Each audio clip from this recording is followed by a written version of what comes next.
بسم اللہ الرحمن الرحیم۔ السلام علیکم ناظرین۔ ایک بوڑھی خاتون نے ریڈیو اسٹیشن فون کیا اور کہا کہ وہ کئی دنوں سے بھوکی ہے اور کئی دنوں سے صرف سوکھی روٹی اور پانی پر گزارا کر رہی ہے، اور کہا کہ اللہ کی راہ میں اسے کچھ کھانے کے لیے دیا جائے۔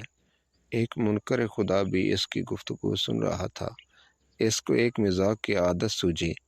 اس نے کھانے پینے کی اشیاء خریدیں اور اس بوڑھی عورت کا ایڈریس معلوم کرنے کے بعد اپنے نوکر سے بولا کہ جا کر اس بوڑھی عورت کو دے آؤ، اور جب وہ پوچھے کہ کس نے بھیجا ہے تو بتا دینا یہ شیطان کی طرف سے تحفہ ہے۔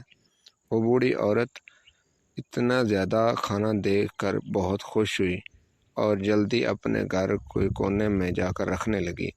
اتنے میں نوکر نے پوچھا کہ کیا آپ کو معلوم نہیں کہ یہ سامان کس نے بھیجا ہے؟ یہ سن کر وہ بوڑھی عورت بولی کہ مجھے اس کی کوئی پرواہ نہیں کہ کس نے بھیجا ہے، ہاں مگر اتنا معلوم ہے کہ جب میرا رب کسی کو کچھ کام کرنے کے لیے حکم دیتا ہے تو وہ شیطان بھی ہو تو اس کو اللہ تعالیٰ کے حکم کی تعمیل کرنی پڑتی ہے۔ دوستو، اگر آپ کو میری یہ ویڈیو اچھی لگی تو میرے چینل کو لائک اور سبسکرائب کر دیں۔